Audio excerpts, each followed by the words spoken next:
Coaching staff, there is no panic. Yeah. Okay. There is no panic. Well, I tell you what. I got this one. Let me just say this. All right. We're going to analyze the reason why the $1.6 billion Dallas Stadium is not going to be used by the Dallas Cowboys this year as it relates to the Super Bowl. That's okay. They'll still make their money. Jerry's going to still get his. Right. Here's a question, and I didn't even pose this question yet. If they do not make it to the playoffs, and that happens, who is considered first to let go? Manager, president of operations, coach, offensive coordinator, defensive coordinator, or substantial players underachieving? Nobody. Everybody's going to be the same, right? Yeah. Okay. Now, let me ask you this next question. It's just bad luck this year. Yeah, right. It's just bad luck. I got you. Jerry already said he announced that he's not firing anybody to solve this. Yeah, and that's always been I believe Jerry. No, yeah, right. Sure you do. Jerry's kids. They're America's team. Okay, here it is. Which following teams have a worse record than the Dallas Cowboys? Now, I'll run off the names even though they're on the screen so you can see. St. Louis Rams, Cleveland Browns, Detroit Lions, Buffalo Bills, San Francisco 49ers. Mario, which team? San Francisco 49ers. Okay, so it's only one team? The Rams, I thought, have the same record. The Rams' record is not bad, so it's not them. Cleveland may have. I think Cleveland has the worst. Detroit only won one. Nope, they won two. They won two? Yeah, I think they won. Actually, wait a minute, I'll get the update. It's two. Detroit won one game. Okay, see, I'm not so bad. Yeah. And Buffalo hasn't won. They won one. They weren't. The only person who had not won a game was San Francisco, as far as I remember. Well, you're pretty close. They were winless. They were the only winless to me. So Buffalo, I think, had won one. Nope. I think Detroit had won one. I think Cleveland had won two. Yeah. Okay, and the Rams have won two or three. No, the Rams won three. Well, you're doing good. Okay. But just a little bit. Cleveland won one, same as the Dallas record. Okay. All right. Detroit, I believe, won one. Okay. Buffalo and, of course, San Francisco are winless, I believe. No, San Francisco got their first one. They got their first win. I thought, no, are you sure? Because I thought they were the last winless. I thought San Francisco was the last winless. They got one. So I thought Buffalo had won one. Buffalo, no. Buffalo's winless, you sure? And okay. Carolina's winless, and I didn't put that one in there. That was a catch-22. I was trying to flip you. For some reason, I thought San Francisco. Okay. No. Carolina's winless? Yes. Ooh. They're showing zero. Now, unless this you know what we see when you winless. Hey, man, I'm just saying. Winless, what can you it's say? like when you go out to the club, you always got that friend that just can't meet nobody. Just can't meet. Just like you got with them girlfriends, no matter what. It could be, they don't look bad or anything. Right. You wonder why can't they ever meet anybody? Never meet anybody. Never go. So I don't know. You give it up. And you know what? I just want to say hello to all my friends in Ohio. Norman, I don't know about y'all, but they have college football in Ohio. Right.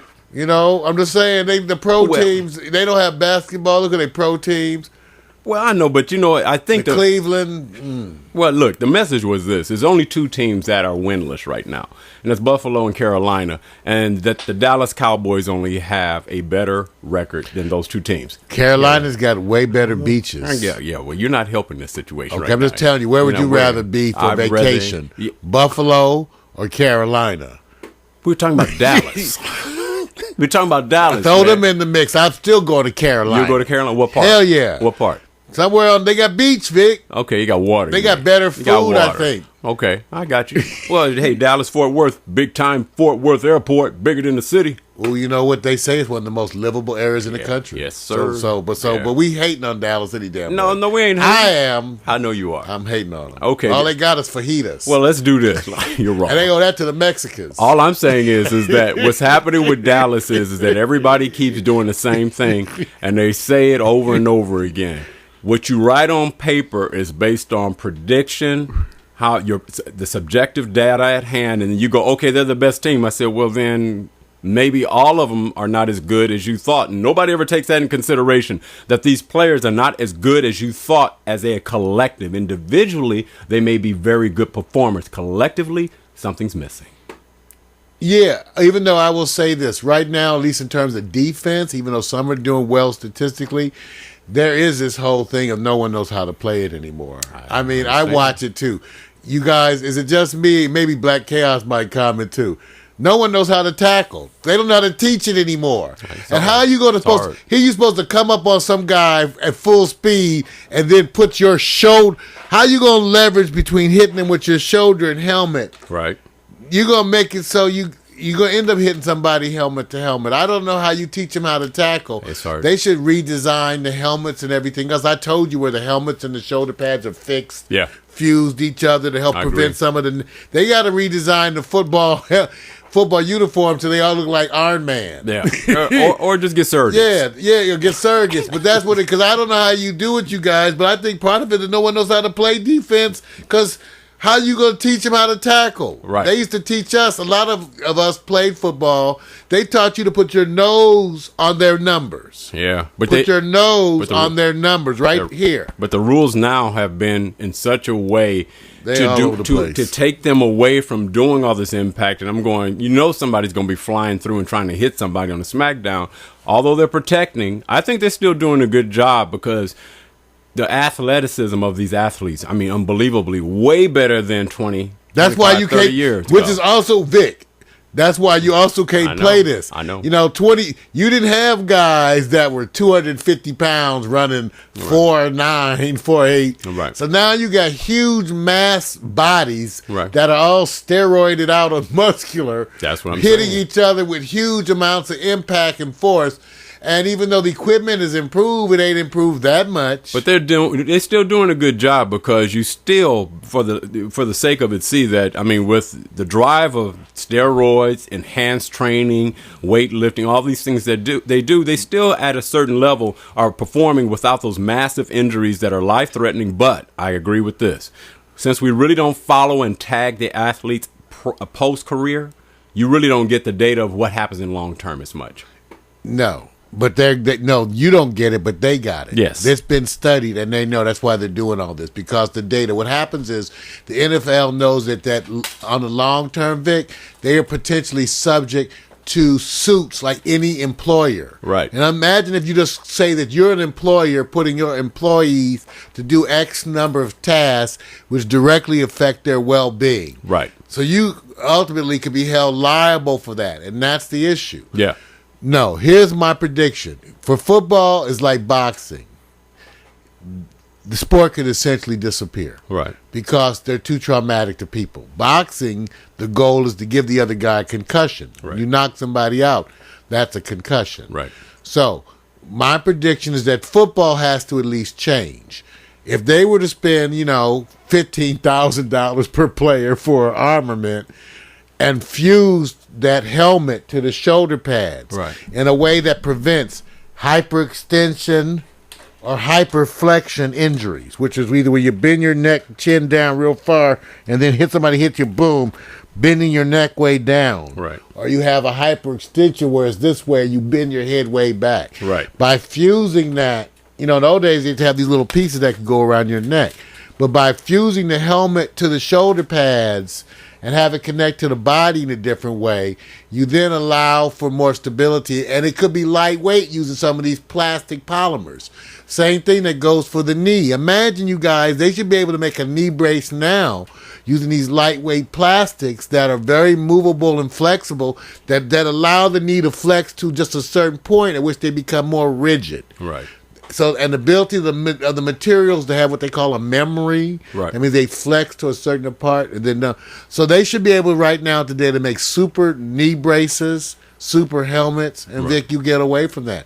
But without that, I think you're going to look at the day one day where football disappears. Yeah. Because it's too injury. There's too much trauma associated just with the way you have the game designed. Yeah, they may evolve the game to it has other restrictive behaviors as they've done so far, and the game can change, but it'll be like any other sport. What we'll be looking at a sport to say what sport has started and is endemic to our culture and society that has now is gone and is done.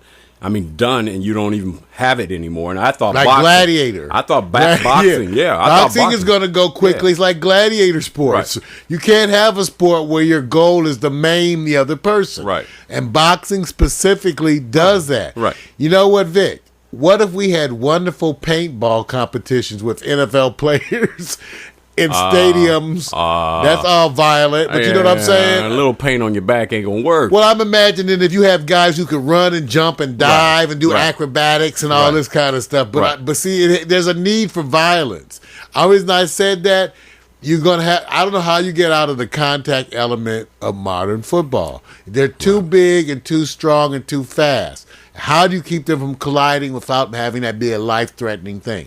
I don't know. Yeah, I think the part that we're going to have to accept society right now, if you look back in 40, 50 years ago, the idea that people would bungee jump for a sport. I'm going down at the speed of about 130 miles an hour to threaten my life with the cement and the ground, and that's a sport. So I think the whole thing of thrill seeking is just part of our culture. So whether it's not football, it's going to be something else. It's just well, that gets back to the weekly quote, which once again I remind you: never underestimate the power of stupid people in large groups. That's it. That's okay. It. That's so it. Those of you who want to go bungee jumping, light farts, whatever you do, right. Just go do that. But Right. Some of you are going to die. Right, right. No, it is. It's just the way. It's the way our society works. Some of you are going to die. Yeah, it's going to happen. All right. So here's the thing. First of all, I wanted to acknowledge which teams I thought were going down the winning ways and turning the winning corner, and we'll just acknowledge them because I have restricted on time here. Pittsburgh Steelers. Ben Roethlisberger's back. That puts them back up there close to being number one. You got Philadelphia Eagles. Wonderful. So you got Roethlisberger. Yeah. But you know what it is? You know, everybody knows. Almost 300 yards and 3 TDs. That's in other words, it was okay. But a lot of us people thought he was going to come back bad. Nick. A lot of people did think he was going to come back rusty bad. So we should at least acknowledge that he did. That was a good start. I really never even thought that. I really said this guy historically, whenever he's done anything, from his motorcycle incidents, from all the stuff he's done, I said he steps on the field no matter what the issue is, and he starts off like That's I left Brett, off. So Brett Favre the same way. Yeah. Okay. He starts off ends the same way. They were worried about Brett. Yeah. I mean, I could worry about Brett. He needs a motor of start me up and then I get flowing. Ben just walks in. He just goes, I play like street. Let's just start this right now. And to me, that he has that attitude. And now Pittsburgh is probably going to be ranked number one in the power rankings. But New York Jets is going to threaten that. We got Philadelphia Eagles because of the Vic situation. Everybody's dealing with why he was not on the field and told to stay off the field because of the Atlanta game. He was having a stalker. You know, you're wrong. It's the truth. You're wrong. They were stalking him. You're wrong. It wasn't he wanted to protect it was. You know what? They were protecting Cobb. They was protecting him. Because they didn't want it. You know that. Protecting Cobb. Yeah. Because, first of all, here it is. How they protected Cobb? First of all, I know this was going to happen. You have Vic on the field. You don't think the chance would have said to play Vic? Everybody, the crowd would have been under. Let's get Vic to play. Something would have happened to energize the crowd. You're going to tell the crowd no. You know what? You have. When's the last time you've been to a football game? I turn to the crowd and say, "Shut up, crowd." When's the last time? Who runs this, Mac? We would tell the crowd. We would get the crowd. When's the last time you've been to a game, live game? Live game. I went to see him wrestle. I saw some nude girls wrestling. See, I told you. All right, that's a game. They was wrestling. I saw these new girls wrestling. Okay. I saw them. Wait. Okay, let me keep going. New York. Here's another one. New York Giants keep winning their ways because, man, they're leading their division, or at least tied. San Francisco got their first win. Thank God for Mike Singletary. New York Jets are doing what they call we win. We win. Now, teams unable to tell who's driving. Miami won. Did you see that?